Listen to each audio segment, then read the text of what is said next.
Hello dear students, अभी हम कर रहे हैं सिक्स्थ क्लास के लिए एनसीईआरटी मैथ। चैप्टर नंबर है 10 मेंसुरेशन। ट्राई दीज है पेज नंबर 237 के ऊपर। तो इसको अभी हम करेंगे। क्वेश्चन में क्या दिया हुआ है वो ध्यान से समझिए। Find the area of the floor of your classroom. पहला क्वेश्चन है कि आपको अपने क्लासरूम, अपने जो आपका जो क्लासरूम है उसका फ्लोर यानी कि आंगन, उसका एरिया आपको निकालना है। तो अब अगर आप स्कूल जाते हैं तो वो टीचर्स, जो आपके टीचर्स है वो आपको बता देंगे कि कितनी तो इसकी लेंथ है और कितनी इसकी ब्रेथ है।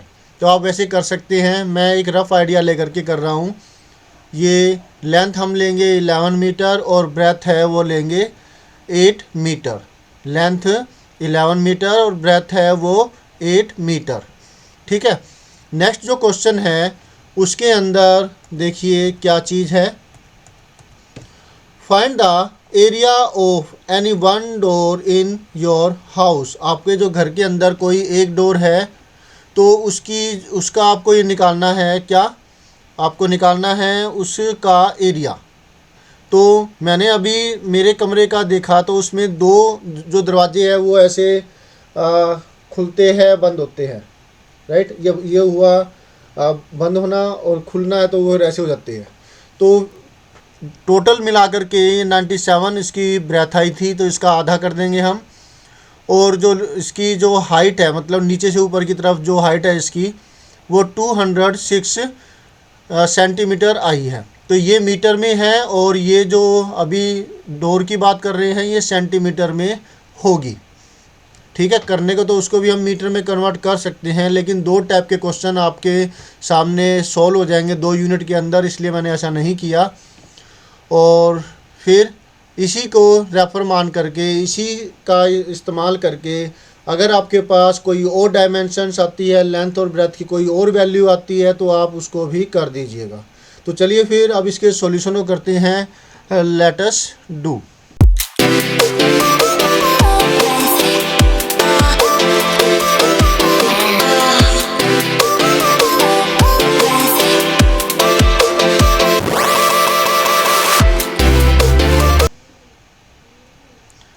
सॉल्यूशन जो फर्स्ट पार्ट है वो कर रहे हैं हम। जो आपकी क्लास की जो आंगन, क्लास का जो आंगन है उसका एरिया निकालना। तो मैं लिख रहा हूँ, in the case of the classroom floor. ठीक है। क्लासरूम फ्लोर के केस में लेंथ है वो लिख देंगे,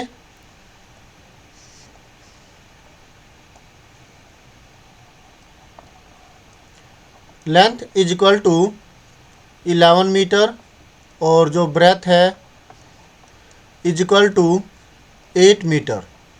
ठीक है। तो ये जो है आपका हो गया part 1।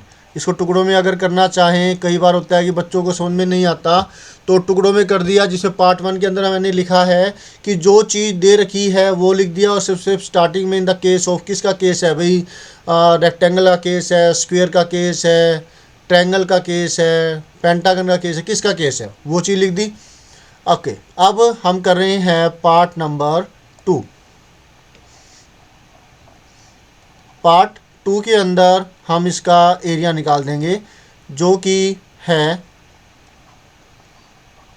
Area is equal to length multiply breadth. Formula ये होता है, फार्मूला जरूर अच्छे से लर्न होने चाहिए। राइट। तो लेंथ है वो है 11 और ब्रेथ 8 है। ये बदल सकती है जब आप उसकी हर एक क्लासरूम की अपनी अलग अलग डायमेंशंस होती है। मैंने तो ये एक आइडिया लेके किया है। ठीक है। तो 11 मल्टीप्लाई 8 88 हो गया। अब आप इसे स्क्वायर मीटर लिखिए, या फिर इसको लिख सकते हैं आप मीटर स्क्वायर, मर्जी आपकी है। चाहे आप ये लिखिए, चाहे आप ये लिखिए।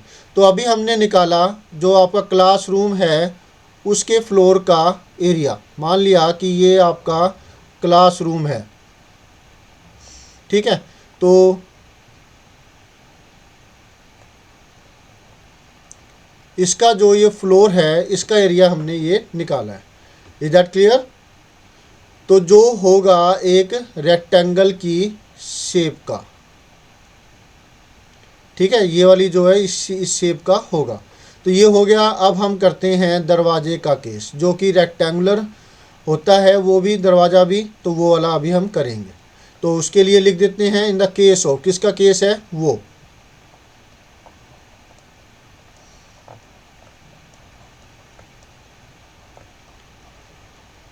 इन the case of rectangular door, उसकी जो लेंथ है इजगल टू 90 नहीं, लेंथ तो ये 206 सेंटीमीटर, और जो ब्रेथ है वो होगी 97 का हाफ। कितना होगा? 2 4 जार 8 बचा 1, 1 एंड 7 17, 17 को करेंगे तो 2 8 जार 16 बचा 1, 1 0 10, 2 5 जार 10, 48.5 सेंटीमीटर। तो ये पॉइंट का कॉन्सेप्ट है वो भी क्लियर हो जाएगा आपको।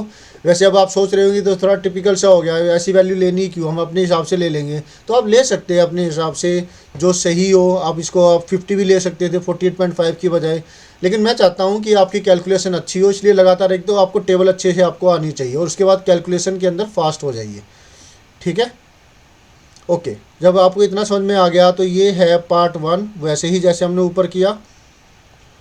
तो अब इसकी लेंथ को अपने हिसाब से आप कम ज़्यादा कर सकते हैं कि आपको कितना अच्छे से आप एक बारी में कर सकते हैं टुकड़ों के अंदर। तो अब पार्ट 2 करें हम। पार्ट 2 के अंदर आपको मिला हुआ है क्या, लेंथ और ब्रेथ मिली हुई है, एरिया इक्वल टू आ जाएगा। डोर कैसा होता है? रेक्टेंगुलर ही होता है ना डोर, तो इस तरीके का, राइट। यहाँ पर कुछ खोलने बंद करने के लिए कुंडी सी लगी होती है, यहाँ पर भी कुछ लगा हुआ होता है इस तरह से, तो ये डोर हो गया। तो इसकी जो ब्रेथ है वो 48.5 है। आप डायग्राम बनाना चाहे तो बना दीजिए, अच्छा रहता है, ये भी टीचर खुश होते हैं कि देखो अच्छे से किया बच्चे ने। 206 सेंटीमीटर। और इसी तरह से आप इसकी भी डायमेंशंस लिख सकते थे। ये लेंथ है ये 11 मीटर हो गई, और जो ये ब्रेथ है वो 8 मीटर हो गई, ठीक है। इसको आप पहले कर सकते हैं कि यहाँ पे स्टार्टिंग के अंदर। तो इतना होने के बाद अब हम करते हैं इसका एरिया।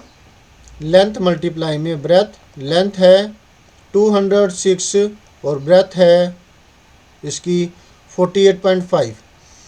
लेंथ किस हिसाब से ले ली मैंने कि भाई ये वैसे तो हाइट होती है, लेकिन अब हमें रेक्टेंगल में कन्फ्यूजन ना हो इसलिए मैंने इसको लेंथ के रूप में ले लिया। अगर टीचर्स कहे कि इसको हाइट के रूप में लेना है तो आप इसको हाइट लिख सकते हो, एच लिख सकते हो, फिर बात वही रहेगी। मल्टीप्लाई अगर इसको हम करें तो देखिए 206 को मल्टीप्लाई करना है 48.5 से, तो पॉइंट तो अगर छोड़ देते हैं तो नीचे 48.5 की बजाय मैंने 485 लिख दिया। अब आप 206 भी नीचे लिख सकते हो, 485 भी नीचे लिख सकते हो, कोई दिक्कत नहीं है, कैलकुलेशन तो आपको अच्छे से आती है। 5 को जब 6 से मल्टीप्लाई करेंगे तो आपको मिलता है 5 6 जा 30, 0 3 जो है वो कैरी चला गया। फिर 5 को 0 से मल्टीप्लाई करेंगे तो 0 आएगा, 0 को 3 से प्लस करेंगे तो आपको 3 मिल जाएगा। फिर 5 को मल्टीप्लाई करना है आपने 2 से, 5 2 जा 10, 10 आ गया, यहाँ पर कुछ भी कैरी नहीं बची यहाँ पर, तो इसलिए सीधा 10 ही मैंने लिख दिया। नहीं तो अगर 1 होता तो 10 + 1, यहाँ पर हम 11 लिखते। नेक्स्ट है 8 की बारी करें, ये 0 है। 8 को मल्टीप्लाई करेंगे हम किससे? 6 से। 8 6 जा 48 है, 8 4। 8 को फिर 0 से मल्टीप्लाई करेंगे, 8 0 जा 0, 0 प्लस में 4 4। फिर 8 को 2 से मल्टीप्लाई करेंगे, 8 2 जा 16। इतना हो गया। अब इसके बाद 4 को मल्टीप्लाई करेंगे हम 6 से, 4 6 जा 24, बचा 2, तो 2 यहाँ पर कैरी चला गया। फिर 4 0 जा 0, 0 एंड 2 2, 4 2 जार 8, 4 2 जार 8। तो प्लस करेंगे अब इसको 0, 8 + 3 11 1, तो 1 जो है वो यहाँ पर जाएगा कैरी, 1 + 4 5, 5 + 4 9, 1 + 6 7, 7 + 2 9। ठीक है, ओके। अब यहाँ कुछ गलती हो सकती है, इसलिए ध्यान से करना है। एक तो ये नंबर डिजिट सही से गया, 8 थोड़ा सा ज़्यादा लेफ्ट में चला गया। 1 + 8 9। अब ये ठीक है या नहीं, ये बार दोबारा से चेक कर लेते हैं। तो मैंने चेक कर लिया है, ये बिल्कुल ठीक है। तो मैंने यहाँ पर 99910 कर दिया। डेसिमल के बाद एक डिजिट थी, तो मैं यहाँ पर एक डिजिट के पहले डेसिमल लगा दूंगा। डेसिमल कहीं नहीं है तो यहाँ है, तो मैं यहाँ डेसिमल लगाऊंगा, तो डेसिमल लग गया यहाँ पर। तो 9991 जो है सेंटीमीटर स्क्वायर इसका आंसर आता है, जो कि बहुत बड़ी वैल्यू है। तो बस इतना ही ओके है, समझ में आ गया होगा आपको। ये आंसर नंबर 2 हुआ, और ये पार्ट 2, और ये आंसर नंबर 1 है, जो कि आपने सॉल्यूशन नंबर 1 में देखा। होप सो आपको अच्छे से समझ में आ गया होगा। कोई दिक्कत है तो आप कमेंट बॉक्स में कह सकते हैं, मैं पूरी कोशिश करूँगा आपकी प्रॉब्लम को सॉर्ट आउट करने की। Thank you students for watching on video. मिलते हैं नेक्स्ट वीडियो में, बाय।